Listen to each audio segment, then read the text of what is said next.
மூவியோட ஸ்டார்டிங்கில் ஒரு பொண்ணு சர்ஃபிங் பண்ணுற மாதிரி காட்டுறாங்க. இவ தான் நம்ம மூவியோட ஹீரோயின் ஹினாக்கோ. இவன் ஒரு காலேஜ் ஸ்டூடெண்ட். இவளுக்கு சர்ஃபிங்னா ரொம்பவே பிடிக்கும். இவன் இப்படி சர்ஃபிங் பண்ணிக்கிட்டு இருக்கத மாடியில் நின்று ஒரு பையன் ரசிச்சுக்கிட்டு இருக்கான். இவன் தான் நம்ம மூவியோட ஹீரோ மினாட்டோ. இவனுக்கு ஹீரோயின் மேலே ஒரு க்ரஷ் இருக்குது. இப்படி இவன் பார்த்துக்கிட்டு இருக்கத இவனோட ஃப்ரெண்டு வசாபி பார்க்குறான். என்ன மச்சான் இங்கே பண்ணுற அப்படின்ட்டு கேட்குறான். நான் என்னோட ஹீரோயினை ரசிக்கிறேன் அப்படின்னு சொல்லிட்டு அங்கேருந்து கிளம்பிடுறான். ஸோ நெக்ஸ்ட் சீனில் வசாபி ஃபயர் ஃபைட்டராக தான் ட்ரைனிங் எடுத்துக்கிட்டு இருக்கான். அதுக்காக அவன் தண்ணி பாய்ச்சிக்கிட்டு இருக்கப்ப அந்த பைப்பு அவனோட கண்ட்ரோல்லையே இல்லாமல் அங்கேயும் இங்கேயும் அடிக்க ஆரம்பிச்சிருது. அதனால அந்த மொத்த இடமே தண்ணியால் நினைஞ்சிருது. ஆனால் இதில் அந்த வழியாக போனால் நம்ம ஹீரோயின் மாட்டிக்கிறா. உடனே ஓடி போய் அவகிட்ட சாரி கேட்குறான். ஏன்னா அவள் ஃபுல்லாகவே நனைஞ்சிட்டா. ஆனால் அவள் ஒன்றும் பிரச்சனை இல்லை, என்கிட்ட டவல் இருக்குது, உங்களுக்கும் வேணாலும் தரேன் அப்படின்னு கொடுக்குறா. இதுதான் வசாபி அவகிட்ட சர்ஃபிங் போட்டு பார்க்குறான். ஸோ பார்த்தோன்னே புரிஞ்சுக்கிறான் நம்ம ஃப்ரெண்டு பார்த்த பொண்ணு இவ தான் அப்படின்னு சொல்லிட்டு. ஸோ இப்போ அவன் சாரி கேட்டதுக்கு ஹீரோயினும் ஒன்றும் இல்லை, ஒன்றும் பிரச்சனை இல்லை அப்படின்னு சொல்லிடுறா. ஆனால் அவள் அந்த ஊருக்கு இப்போ தான் புதுசாக வந்திருப்பா. அதனால அவளுக்கு சரியான ரூட் தெரில. ஸோ அவன்கிட்ட கொஞ்சம் அட்ரஸ் கேட்குறா. அவனும் கரெக்டான அட்ரஸை சொல்லி அனுப்பி வைக்கிறான். ஹீரோயினும் அங்கேருந்து கிளம்பிடுறா. ஆனால் அன்னைக்கு நைட் ஹீரோயினோட அப்பார்ட்மெண்ட்டில் நியூ இயர் செலிப்ரேஷனுக்கான இல்லீகல் ஃபயர் ஒர்க்ஸ் வைக்கிறாங்க. இதில் அப்பார்ட்மெண்ட்டே தீப்பிடிச்சி எரியுது. இதை அணைக்கிறதுக்கு ஃபயர் ஃபைட்டர்ஸ் எல்லாருமே வந்துடுறாங்க. அவங்கள ஒருத்தவங்களாக தான் வசாபியும் ஹீரோவுமே வந்திருப்பாங்க. அவங்களால முடிஞ்ச அளவுக்கு எல்லாருமே சேவ் பண்ணுறாங்க. ஆனால் லிஸ்ட்டில் ஒரு பொண்ணு மிஸ்ஸிங்னு தெரியுது. அது வேறு யாரும் இல்லை, நம்ம ஹீரோயின் தான். அவளும் மாடியில் எங்கிட்டும் அங்கிட்டும் நடந்துக்கிட்டு இருக்கா. என்ன பண்ணுறதுனே தெரியலை. அந்த சுச்சுவேஷனில் அவளை காப்பாற்றுறதுக்காக ரூஃப் டாப்புக்கு ஒரு பையன் சும்மா ஹீரோ மாதிரி என்ட்ரி கொடுக்குறான். அவன் வேறு யாரும் இல்லை, நம்ம ஹீரோ மினாட்டோ தான். ஸோ அவனை பார்த்தோன்னே ஹீரோயின் பிரமிச்சு போய் நிற்கிறா. இது ஏதோ லவ் அட் ஃபர்ஸ்ட் சைட் மாதிரி அவங்களுக்கு ஆயிடுது. அப்படி ஒரு சினிமோட்டோகிராஃபி. ஆனால் ஹீரோ தயவு செஞ்சு வாமா அவனை இறக்கி விட்றேன் அப்படிங்கிற மாதிரி ஹீரோயினை கொண்டு போய் சேஃபாக தரை இறக்கி விட்டுறான். ஸோ ஹீரோயினும் அவனுக்கு தேங்க்ஸ் சொல்கிறா. அப்போ தான் ஹீரோ சொல்கிறான், நான் உங்களை பார்த்துருக்கேன், நீங்கள் சர்ஃபிங் பண்ணுறப்பெல்லாம் ரூஃப் டாப்பில் நின்று நான் தான் உங்களை பார்ப்பேன் அப்படின்னு சொல்கிறான். ஸோ ஹீரோயினும் ரொம்பவே சந்தோஷப்படுறா. ஆனால் அவன் என்ன சொல்கிறான்னா, இனிமேல் பார்த்துக்கலாம் நிற்காதீங்க, என் கூட சேர்ந்து சர்ஃபிங் பண்ணுங்க அப்படின்னு சொல்கிறான். இதை கேட்டோன்னே ஹீரோவுக்கு ரொம்பவே சந்தோஷமாக இருக்குது. ஸோ அவனும் ஓகே அப்படின்னு சொல்லிடுறான். ஸோ அடுத்த நாள் காலையிலேயே ஹீரோவும் ஹீரோயினும் சர்ஃபிங்காக அவுட்டிங் மாதிரி வெளியில் போகிறாங்க. அப்போ தான் ஹீரோயின் சொல்கிறா, நான் சின்ன வயசுலேருந்து இங்கே தான் வளர்ந்தேன், படித்தேன் எல்லாமே. ஆனால் எங்கள் அப்பாவோட வேலை விஷயமா நான் வெளியூர் போக வேண்டியதாகிடுச்சு. எனக்கு இந்த ஊர் ரொம்பவே பிடிக்கும், அதனால தான் காலேஜுக்கு அட்மிஷனும் நான் இங்கேயே வாங்கிட்டு வந்துட்டேன் அப்படின்னு சொல்கிறா. ஹீரோவும் இதெல்லாம் கேட்டுட்டு காரில் ஒரு சாங் ப்ளே பண்ணி விட்றான், பிராண்ட் நியூ சாங் அப்படின்னு சொல்லிட்டு.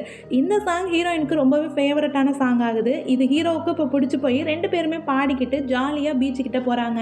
ஸோ பீச்சை போய் ரீச் ஆனதுக்கப்புறம் ஹீரோவும் ஹீரோயினும் சேர்ந்து ரொம்பவே ஹாப்பியாக சர்ஃபிங் பண்ணுறாங்க. நெக்ஸ்ட் சீன் அவங்க காஃபி ஷாப்பில் உட்காந்து பேசிக்கிட்டு இருக்காங்க. அப்போ ஹீரோயின் சொல்கிறா, நான் திரும்பவும் என் ஊருக்கே போகிற மாதிரி ஆயிடுச்சு அப்படின்னா நீ எனக்காக தேடி வருவியா, நீ என்னை பாப்பியா அப்படின்னு சொல்கிறா. ஹீரோ சொல்கிறான், எப்படி உன்னை தேடி வராமல் போயிடுவேன்னு சொல்லிட்டு ஹீரோயின் ஃபேஸ் கிட்ட வந்து சொல்கிறான். இதை கேட்டோன்னே ஹீரோயினுக்கு அப்படியே ஒரே ப்ளஷிங் ஆயிடுது.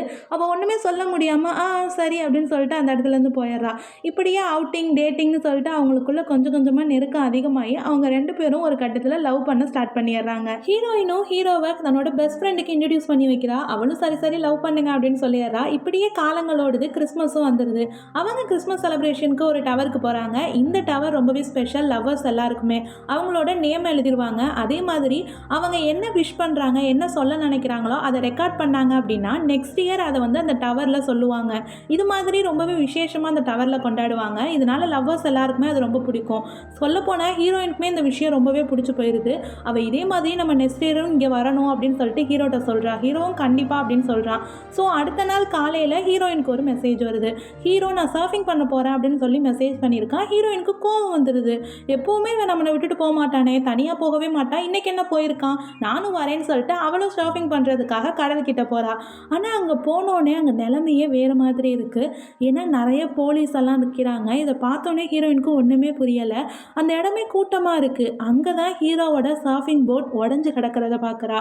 என்ன நடக்குதுன்னு தெரியாமல் தலை சுற்றி கீழே விழுக போகிற டைமில் தன்னோட ஃப்ரெண்ட்ஸை மீட் பண்ணுறா. வசாபி அங்கே வந்து ஹீரோ இறந்து போயிட்டான்னு சொல்கிறான். ஒரு பொண்ணு கடலில் மூழ்க போயிருப்பான். அந்த பொண்ணை காப்பாற்றுறதுக்காக ஹீரோ போய் அவன் செத்து போயிருப்பான். இதை கேட்டோன்னே ஹீரோயினுக்கு ஒன்றுமே புரியலை.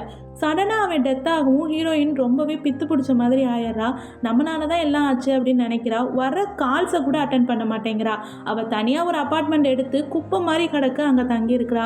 நம்ம ஏன் ஹீரோவை சர்ஃபிங்க்கு கூட்டிகிட்டு போகணும்? நம்ம போனனால தான் அவன் கடல்கிட்டேயே வந்தான், நமக்காக தான் வந்தான், அவனை நம்ம கூட்டிகிட்டு போயிருக்கவே கூடாது, அவனை நம்ம மீட் பண்ணியிருக்கவே கூடாதுன்னு ரொம்பவே அழுகிறா. இந்த விஷயம் அவளை ரொம்ப பாதிச்சிருச்சு. இவளை இப்படியே விடக்கூடாதுன்னு அவளோட ஃப்ரெண்ட்ஸ் அங்கே அவளை பார்க்க வராங்க. வசாபியும் பெஸ்ட் ஃப்ரெண்டும் தான் வராங்க. ஸோ அவங்களும் ஹீரோவோட திங்ஸ் எல்லாம் கொண்டு வந்து ஹீரோயின்கிட்ட கொடுக்குறாங்க. அதில் அவனோட ஃபோனும் இருக்குது. அதை பார்த்துட்டு ஹீரோயின் ரொம்பவே அழுக ஆரம்பிச்சிட்றா. வசாபியும் சாரி எங்களால் காப்பாற்ற முடியல அப்படின்னு சொல்கிறான். ஆனால் இவங்க பேசிக்கிட்டு இருக்கதெல்லாம் பார்த்து பெஸ்ட் ஃப்ரெண்டுக்கு ரொம்பவே கோவம் வருது. எவ்வளோ நாள் நீ இப்படியே இருக்கதான் நினைக்கிறேன், நீ இப்படி இருக்கிறது அவனுக்குமே பிடிக்காதுன்னு சொல்லிட்டு அந்த இடத்துல இருந்து போயிடுறா. வசாபிக்கு என்ன சொல்கிறதுன்னு தெரியலை. அவனோட கார்டை கொடுத்துட்டு உனக்கு என்ன பிரச்சனை அப்படின்னாலும் எந்த நேரத்துலையும் நீ என்னை காண்டாக்ட் பண்ணலாம் அப்படின்னு சொல்லிட்டு அந்த இடத்துல இருந்து போயிடுறா. அவள் போனதுக்கப்புறம் ஹீரோயின் ரொம்பவே உடஞ்சி அழுக ஆரம்பிச்சிட்றா. ஸோ வெளியில் வரலாம் டிசைட் பண்ணி அவளோட ஃப்ரெண்ட்ஸ் எல்லாம் மீட் பண்ணி அவங்கக்கிட்டேயும் அழுகிறா. அவங்களும் அவளை ஆறுதல் படுத்துகிறாங்க. அடுத்த கட்டமே ஹீரோவோட ஃபோன் அவகிட்ட இருக்கனால பாஸ்வேர்ட் போட்டு ஓப்பன் பண்ணலான்னு பார்க்குறா. ஆனால் எல்லா பாஸ்வேர்டுமே தப்பு அப்படின்னு வருது. ஹீரோயினுக்கு ஏன் இப்படி வருதுன்னு தெரியல. ஸோ அந்த விஷயத்தை போயிட்டு தன்னோட ஃப்ரெண்டுக்கிட்ட சொல்கிறா. அவன் உடனடியாக வசாபியை மீட் பண்ணலான்னு கூட்டிகிட்டு போகிறாங்க. ஸோ வசாபி கிட்ட பாஸ்வேர்டை பற்றி கேட்குறப்ப அவனுக்குமே எந்த பாஸ்வேர்டும் தெரியலை. ஆனால் இவங்க ஒரு காஃபி ஷாப்பில் தான் உட்காந்து பேசிக்கிட்டு இருக்காங்க. இந்த காஃபி ஷாப்புக்கு அடிக்கடி ஹீரோவும் ஹீரோயினும் வருவாங்க. அப்போதைக்கு பிராண்ட் நியூ சாங்னு அந்த சாங்கையும் ப்ளே பண்ணுறாங்க. இது இவங்க கப்புள் சாங்கா. ஸோ இன்னுமே ஹீரோயினுக்கு ரொம்பவே ஃபீல் ஆகுது. அவளும் அந்த பாட்டை சேர்ந்து பாட ஆரம்பிக்கிறா. அப்போதைக்கு அவள் கிளாஸில் இருக்கிற தண்ணியில் ஹீரோவோட மிரர் வருது. இதை பார்த்து ஹீரோயின் ரொம்பவே ஷாக் ஆயிடுறா. மினாட்டோன்னு சொல்லிட்டு அந்த கிளாஸில் பார்த்துக்கிட்டு இருக்கா. இதை பார்த்தோன்னே ரெண்டு ஃப்ரெண்ட்ஸுமே கன்ஃபியூஸ் ஆயிடுது. உடனே பெஸ்ட் ஃப்ரெண்டு அந்த தண்ணி கிளாஸை தட்டி விட்டுறா. பார்த்தா தண்ணி கலைஞ்சு கீழே ஓடவும் அப்படியே ஹீரோவோட மிரரும் மறைஞ்சு போயிடுது. நீ அவனை பற்றியே யோசிச்சுக்கிட்டு இருக்கனால தான் உனக்கு இந்த மாதிரி பிம்பம்லாம் தெரியுது, தயவு செஞ்சு கொஞ்சமாச்சும் வெளியில் வா, அவனை பற்றியே யோசிக்காதுன்னு சொல்லவும் ஹீரோயினும் அமைதியாக அந்த இடத்துல இருந்து எந்திரிச்சு போயிடுறா. அப்படியே ஹீரோயின் பஸ் ஸ்டாப்பில் நிற்கிறப்ப ஹீரோ கூட பஸ் ஸ்டாப்பில் அவன் நடந்து வந்த மூமெண்ட்ஸ்லாம் யோசிச்சு பார்க்குறா. ஸோ அதனால் அவன் மனசுக்குள்ளே பிராண்ட் நியூ சாங்கை பாடணும்னு தோணுது. அவளும் அந்த சாங்கை பாடுறா. அப்போதைக்கு அந்த சைடாக வர பஸ்ஸில் இருந்து தண்ணி தெளிக்குது அவன் மேலே.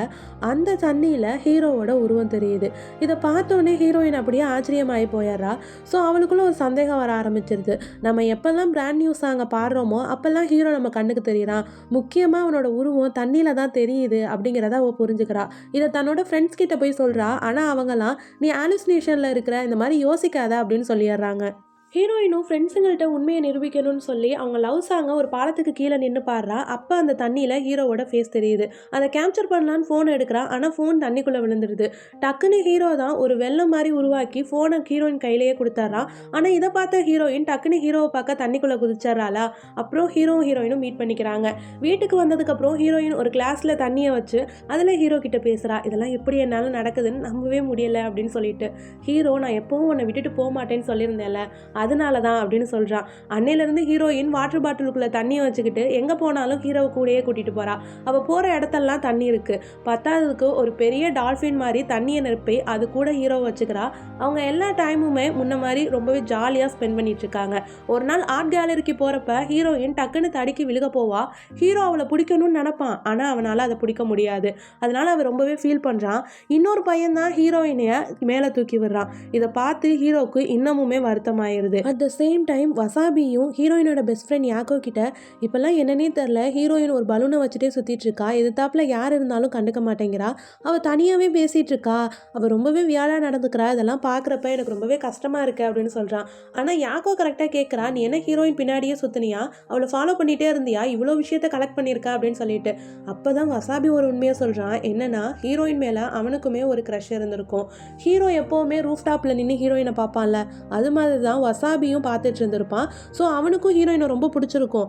ஆனால் ஹீரோவும் ஹீரோயினையும் லவ் பண்ணி சேட்லாம் பண்ணுறதை பார்த்ததுக்கப்புறம் அவன் விலகி நின்றுப்பான். பட் திரும்பவும் ஹீரோயின் இந்த மாதிரி ரொம்பவே வியர்டாக நடந்துக்கிறது அவனுக்கு ரொம்பவே வருத்தத்தை தந்திருக்கும். ஆனால் இதெல்லாம் அவன் சொன்னோடனே யாக்கோவுக்கு வருது பாரு கோவம். அப்போ இதெல்லாம் போய் அவகிட்டயே சொல்கிறா, ஏன் என்கிட்ட சொல்கிறா அப்படின்னு கேட்குறா. ஏன்னா இவளுக்கு வசாபி மேலே ஒரு க்ரஷ் இருந்திருக்கும். அதனால கோவப்பட்டு எந்திரிச்சு போயிடுறா. ஆனாலும் வசாபி கொஞ்ச நாளுக்கு அப்புறம் ஹீரோயின் கிட்ட தன்னோட ஃபீலிங்ஸ் எல்லாம் சொல்லி ப்ரப்போஸ் பண்ணுறான். ஆனால் ஹீரோயினுக்கு தான் ஆச்சரியம். ஆச்சரியமாக இருக்குது. அந்த இடத்துல இருந்து அலறி அடிச்சுட்டு ஓடியாந்து ஹீரோ கிட்ட எல்லா விஷயத்தையுமே சொல்கிறா. ஆனால் ஹீரோ ரொம்பவே பொறுமையாக, நீ வசாபிக்கு ஓகே சொல்லு, அவன் ரொம்பவே நல்ல பையன், என்னால் எப்பவும் உன் கூட இருக்க முடியாது, முக்கியமாக உன்னை ப்ரொடெக்ட் பண்ண முடியாது அப்படின்னு ரொம்பவே ஃபீலிங்காக சொல்கிறானா. ஹீரோயினுக்கு அழுகையே வந்துடுது. நீ என்னை தொடணும் ப்ரொடெக்ட் பண்ணணும்லாம் நான் நினைக்கல, நான் உன்னை பார்த்துக்கிட்டே இருந்தால் போதும் அப்படின்னு சொல்கிறா. ஆனால் இதெல்லாம் சாத்தியம் கிடையாது அப்படிங்கிறது ஹீரோவுக்குமே புரியுது. அவன் அந்த இடத்துல இருந்து மறைஞ்சு போயிடறானா. ஹீரோயின் ரொம்பவே ஃபீலிங்காக சரி வசாபியை பார்க்கலாம் அப்படின்னு சொல்லிட்டு ஒடியாடுறா. அப்படி அவள் வர்ற இடத்துல ஒரு பெரிய ஆக்சிடென்ட் நடக்குது. இதனால அந்த வேனே அப்படியே பற்றி எரிய ஆரம்பிச்சிருது. உடனடியாக வேன் கிட்ட தான் ஹீரோயின் ஓடுறா. ஆனால் டக்குன்னு அவளை எங்கேருந்தோ வந்து வசாபி பிடிச்சிடுறான். ஆனாலும் ஹீரோயின் என்னை விடு, நான் அவங்களெல்லாம் காப்பாற்றணும்னு சொல்கிறா. நம்ம 2 பேரும் தான் போய் சாவோமே தவிர காப்பாற்ற முடியாது யாரையும் வசாபி சொல்கிறான். உடனே ஹீரோயின் அவங்க லவ் சாங்கை பாடி ஹீரோவை கூப்பிடுறா. பக்கத்தில் தான் தண்ணி இருக்கா. வெள்ளம் மாதிரி வந்து ஹீரோ அப்படியே அந்த நெருப்பை அணைச்சிட்றான். ஆனாலும் டிரைவர் இறந்துடுறாரு. அவரோட உடம்பு அப்படியே மேலே போகிற மாதிரியே ஹீரோயின் பார்க்குறா. அப்போதைக்கு தான் ஹீரோவையும் பார்க்குறா. பார்த்தா ஹீரோ தண்ணியிலேருந்து கொஞ்சம் கொஞ்சமாக அழிஞ்சிக்கிட்டு இருக்கான். இதை பார்த்ததும் ஹீரோயின் ஹீரோ பேரை சொல்லி கத்த ஆரம்பிச்சிடறாளா. வசாபி இங்கே ஒன்றும் ஹீரோ இல்லை, நீ ஏன் அவன் பேரை சொல்லி கத்துற அப்படின்னு சொல்கிறா. ஆனாலும் ஹீரோயின் கேட்குற மாதிரி தெரியலை. டக்குன்னு வசாபி ரொம்பவே ஹார்ஷாக அவன் இறந்து போயிட்டான், அதுதான் உண்மை, நீ ஏன் அதை அக்செப்ட் பண்ணிக்க மாட்டேங்கிறா அப்படின்னு கேட்குறான். ஆனால் ஹீரோயின் உங்களுக்கு எல்லாம் தான் அவன் இறந்து போயிட்டான், ஆனால் எனக்கு கிடையாது, நான் அவனை பார்த்துக்கிட்டே தான் இருக்கேன், நான் அவனை உணர்ந்துக்கிட்டே தான் இருக்கிறேன், என்னை எப்படி நீ இதை நம்ப சொல்கிற அப்படின்னு சொல்லி கேட்குறா. இதை கேட்டோடனே வசாபிக்கு மனசு ரொம்பவே கஷ்டமாக இருக்குது. ஆனாலும் அவன் சொல்கிறான், ஓ நீ அவனை உணர்றியா, அப்போ நீ அவனுக்காக வாழ்கிறேன்னு சொல்கிறியா, ஆனால் நீ என்ன பண்ணிக்கிட்டு இருக்க, நீ சர்ஃபிங் பண்ணுறதுனால தான் அவனுக்கு ஒன்று ரொம்பவே பிடிச்சி போச்சு, அவன் எப்போவுமே நீ சர்ஃபிங் பண்ணி ஹாப்பியாக இருக்கணும்னு நினச்சான், ஆனால் நீ அதை பண்ணுறியா அப்படின்னு ஹீரோயினை பார்த்து கேட்குறான். பத்தாததுக்கு நீ உன் லைஃப்பை அழிச்சிக்கிட்டு இருக்க, இதனால் ஒன்றுமே நடக்க போகிறதில்ல, அவன் ஃபீல் தான் பண்ணுவான் அப்படின்னு ரொம்பவே ஹார்ஷாக சொல்லிடுறான். ஹீரோயினுக்கு அப்படியே கண்ணெல்லாம் கலங்கி போயிடுது. என்ன பண்ணுறதுனே தெரியாமல் அந்த இடத்துல இருந்து ஓடி போயிடுறான் அழுதுகிட்டே. அங்கே கட் பண்ணால் நெக்ஸ்ட் டே மார்னிங் ஹீரோயின் அவளோட பெஸ்ட் ஃப்ரெண்ட் யாக்கோவை பார்க்குறதுக்கு வீட்டுக்கு வந்திருக்கா. சின்ன வயசுலேருந்து ஹீரோயின் இந்த ஊரில் தானே இருந்திருப்பா, நடுவில் தானே வேறு ஊருக்கு போயிருப்பாங்க. அதனால சின்ன வயசு இன்சிடென்ட்லாம் யாக்கோ சொல்லிக்கிட்டு இருக்கப்போ தான் ஒரு உண்மையையும் சொல்கிறா. ஹீரோவோட சைல்ட்ஹுட் ஃபோட்டோவை காட்டி இந்த பையனை ஞாபகம் இருக்கான்னு சொல்கிறா. என்னென்னா ஹீரோ சின்ன வயசில் கடலுக்குள்ளே மூழ்கி இருப்பான். அப்போதைக்கு ஹீரோயின் தான் நீச்சல் அடித்து வந்து ஹீரோவை காப்பாற்றிருப்பா. இதனால தான் ஹீரோவை வந்து ஹீரோயினை ஞாபகம் வச்சு லவ் பண்ணி 2 பேரும் ரிலேஷன்ஷிப்பில் இருந்திருப்பாங்க. ஸோ ஏன் வந்து ஹீரோ வந்து எப்போவுமே ஹீரோயினை வந்து அப்ரிஷியேட் பண்ணிக்கிட்டே இருப்பான் அப்படிங்கிற விஷயம் இப்போ தான் ஹீரோயினுக்கு தெரியுது. அதனால் குடுகுடுன்னு அவள் தன்னோட வீட்டுக்கு ஓடி போய் அந்த இன்சிடென்ட் நடந்தனால ஹீரோயினுக்கு அவார்ட்லாம் கொடுத்துருப்பாங்க. அந்த டேட்லாம் செக் பண்ணி பார்க்குறா. அப்போ தான் அதில் இருந்த பையன் யார் அப்படிங்கிறதும் ஹீரோயினுக்கு ஸ்ட்ரைக்கே ஆகுது. இதனால தான் நம்ம சர்ஃபிங் பண்ணுறதுக்கு நிறைய என்கரேஜ் பண்ணிக்கிட்டே இருந்திருக்கான் ஹீரோ அப்படிங்கிறதையும் புரிஞ்சுக்கிறா. பத்தாவதுக்கு அந்த இன்சிடென்ட் நடந்து ஹீரோவை காப்பாற்றிருப்பால, அந்த டேட் அவளுக்கு ஞாபகம் வருது. உடனடியாக ஹீரோவோட ஃபோனை எடுத்து அந்த பாஸ்வேர்டை போட்டு பார்க்குறா. அந்த ஃபோனும் ஓப்பன் ஆயிடுது. அப்போதைக்கு மெசேஜ் செக்ஷனை பார்க்குறா. ஹீரோ வந்து ஹீரோயினுக்காக ஒரு மெசேஜ் பண்ணியிருப்பான் சாகிறதுக்கு முன்னாடி. ஆனால் அதை சென்ட் பண்ணாமல் விட்டுருப்பான். அதில் என்ன எழுதியிருப்பானா, என்னோட ஆசை என்னன்னா எப்போவுமே நான் உனக்கு துணையாக இருக்கணும், நீ லைஃப்பில் சாதிக்கணும் அப்படின்னு சொல்லி எழுதியிருப்பான். இந்த மெசேஜை கேட்டோன்னே ஹீரோயின் ரொம்பவே அழுகிறா. ஆனால் அதுக்கப்புறம் லைஃப்பை அவள் புரிஞ்சுக்கிறா. அதனால ஹீரோயின் டிசைட் பண்ணுறா இதுலேருந்து மூவ் ஆகணும்னு சொல்லிட்டு.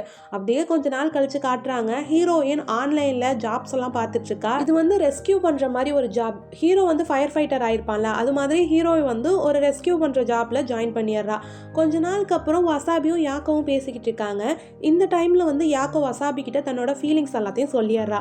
இதை பார்த்துட்டு வசாபி தான் வாயடைச்சு போய் இப்போ உட்காந்துட்டு இருக்கான். அவங்களுக்குள்ள என்ன நடக்குது அப்படிங்கிறதும் தெரியலை. பட் வசாபிக்கும் வந்து யாக்கோவை கொஞ்சம் கொஞ்சமாக பிடிக்க ஆரம்பிச்சிருச்சு அப்படிங்கிறது தான் உண்மை. அப்படியே கட் பண்ணால் கொஞ்ச நாள் கழிச்சு யாக்கோ வந்து ரெஸ்டாரண்ட்டில் ஒர்க் பண்ணிட்டு இருக்கா. அந்த இடத்துக்கு ஹீரோயின் வரா. அவளை அமைதியாக இருடி அப்படின்னு சொல்கிறா. என்னன்னா இந்த வருஷம் வந்து ஃபயர் ஃபைட்டிங்ஸ் நடக்க போகுதுல, அதை வந்து எப்படி இல்லீகலாக பண்ணணும் அப்படின்னு சொல்லிட்டு ஆளுங்கெல்லாம் பேசிக்கிட்டு இருக்காங்க. போன வருஷமே இதே மாதிரி தான் பண்ணி ஹீரோயின் மாட்டியிருப்பா பெரிய சிக்கல்ல. ஹீரோ தான் வந்து காப்பாற்றிருப்பா. இதனால இந்த வருஷம் இந்த தப்பை நம்ம நடக்க விடாமல் பண்ணணும் அப்படின்னு சொல்லி 2 பேரும் டிசைட் பண்ணுறாங்க. ஹீரோயின் நம்ம போலீஸ்கிட்ட கம்ப்ளைண்ட் பண்ணலாம் அப்படின்னு சொல்கிறா. ஆனால் யாக்கோ அவங்க எவிடன்ஸ் கேட்பாங்க அப்படின்னு சொல்லிட்டு எவிடன்ஸ் கலெக்ட் பண்ணுறதுக்காக அந்த பில்டிங்க்கு போகிறாங்க. ஃபயர் ஒர்க்ஸும் ஸ்டார்ட் ஆகுது. ஆனால் இந்த வருஷமுமே தீ விபத்து நடந்துருது. ஃபுல்லாக தீ பரவ ஆரம்பிச்சிருது. ஹீரோவும் யாக்கோவும் தான் அங்கே மாற்றிக்கிறாங்க. எல்லாரும் ஓரளவுக்கு வெளியே போயிடுறாங்க. ஃபயர் ஃபைட்டர்ஸும் எல்லாத்தையும் ரெஸ்கியூ பண்ணுறதுக்காக அங்கே வந்துடுறாங்க. ஆனால் புகை அதிகமாயிருது, நெருப்பு அதிகமாயிருது. இதனால யாக்கோனாலையும் ஹீரோயினாலையும் வெளியே போகவே முடியலை. ஸோ ஹீரோயின் அவங்க லவ் சாங்கை பாடுறா. ஹீரோ அப்படியே சுனாமி மாதிரி தண்ணியை கொண்டு வந்து பில்டிங் ஃபுல்லாகவும் நிரப்பி 2 பேர்த்தையுமே காப்பாற்றுறான். இந்த விஷயத்தை பார்த்ததுக்கப்புறம் யாக்கோவுக்கும் ஓரளவுக்கு புரியுது ஹீரோயின் சொன்னது உண்மைதான் அப்படிங்கிறது எல்லாருமே ஆச்சரியத்தில் அப்படியே நிற்கிறாங்க. ஹீரோ தன்னோட ஃபுல் பவரையும் யூஸ் பண்ணுறப்ப அவன் முழுசாக அழிஞ்சு போயிடுவான் அப்படிங்கிறது ஹீரோவுக்கும் தெரியும், ஹீரோயினுக்கும் தெரியும். ஸோ இப்போ ஹீரோவுமே அப்படியே இந்த உலகத்தை விட்டு போகிற மாதிரி பாய் சொல்கிறான். ஹீரோயின் ரொம்பவே ஃபீல் பண்ணியிருப்பாள் ஹீரோவுக்கு பாய் சொல்ல முடியலைன்னு சொல்லிட்டு. லாஸ்ட்டாக அவங்க 2 பேருமே குட் பை சொல்லிக்கிறாங்க. இப்படியே காலங்கள் கடந்து போக ஆரம்பிக்குது. ஸோ நெக்ஸ்ட் நியூ இயர் அப்போ காட்டுறாங்க. வசாபியும் யாக்கோவுமே இப்போ லவ்வர்ஸ் ஆயிட்டாங்க, பேசிக்கிட்டு இருக்காங்க. அதே நேரத்தில் ஹீரோயினும் ரெஸ்கியூ டீமில் ஜாயின் பண்ணிட்டா, அதுக்கான சர்டிஃபிகேட்டுமே வாங்கிட்டா. இனிமேல் அவள் வந்து அஃபிஷியலாக ஒர்க்கில் ஜாயின் பண்ண வேண்டியதுதான் மிச்சம். இதனால எல்லா லவ்வர்ஸ் செலிப்ரேட் பண்ணுற மாதிரியான போன வருஷம் ஒரு டவருக்கு போயிருப்பாங்களே, அதே டவருக்கு ஹீரோயின் போகிறா. இப்போ கூட வசாபியும் யாக்கவும் வந்திருக்காங்களா, நீங்கள் போய் செலிப்ரேட் பண்ணுங்கள், ஏன்னா இது கப்புள்ஸ் போக வேண்டிய இடம்னு சொல்லவும் அவங்க 2 பேரும் பாய் சொல்லிட்டு கிளம்பிடுறாங்க. ஹீரோயின் மட்டும் அந்த இடத்துல தனியாக நிற்கிறா. அப்போதைக்கு ஒரு பாட்டு ஓடுது, அதான் பிராண்ட் நியூ ஸ்டோரின்னு அவங்க லவ் சாங் ஓடுது. ஹீரோயின் அதை அப்படியே அமைதியாக கேட்டுகிட்டே இருந்தாலும் அவளுக்கு புரியுது, எங்கே இருந்தாலும் ஹீரோ நமக்கு துணையாக நம்ம கூட இருப்பான் அப்படின்னு சொல்லிட்டு. இனிமேல் நம்ம ஹாப்பியாக தான் வாழணும்னு சொல்லி மனசை திடமாக வச்சுட்டு நிற்கிறா. அந்த டைமில் அந்த டவரில் ஒரு மெசேஜ் வருது. போன வருஷம் ஹீரோயின்காக எழுதின மெசேஜ் தான் அது. இந்த கிறிஸ்மஸ் வாழ்த்துக்கள் சொல்கிறான். பத்தாததுக்கு இனிமேல் வரப்போகிற எல்லா கிறிஸ்மஸ்லையும் நம்ம 2 பேரும் ஒன்றா தான் இருப்போம், இதே டவரில் வந்து ஹாப்பியாக செலிப்ரேட் பண்ணுவோம் அப்படின்னு சொல்லியிருக்கான். இந்த மெசேஜை கேட்டோன்னே ஹீரோயினால் எப்படி அழுகாமல் இருக்க முடியும்? அப்படியே உடஞ்சி அழுக ஆரம்பிச்சிட்றா. ஆனாலும் ஹீரோயின் அப்படியே துவந்து போகாமல் கொஞ்ச நாள் கழித்து அவளோட ஒர்க்குக்கு போக ஆரம்பிச்சிட்றா. ரெஸ்கியூ டீமில் ஜாயின் பண்ணி ஹாப்பியாக ஸ்விங் பண்ணிகிட்ருக்கா. இதிலேருந்து தெரியுது ஹீரோயின் மூவ் ஆன் ஆகிட்டான்னு சொல்லிட்டு. ஆனால் அவள் மனசில் எப்போவுமே ஹீரோ இருப்பான். ஸோ இந்த மூவி உங்களுக்கு பிடிச்சிருந்துச்சு அப்படின்னா மறக்காமல் நம்ம சேனலில் லைக் பண்ணி சப்ஸ்கிரைப் பண்ணிடுங்க. இந்த மூவியை பற்றின கருத்துக்களை கமெண்ட் பண்ணுங்கள். அண்ட் என்னோட வாய்ஸ் பிடிச்சிருக்கா இல்லையா அப்படின்னு சொல்லுங்கள். நீங்கள் நிறைய லைக் பண்ணி ஷேர் பண்ணுங்கள். இந்த வீடியோவை ஹைப் பண்ணி விடுங்க. Bye guys.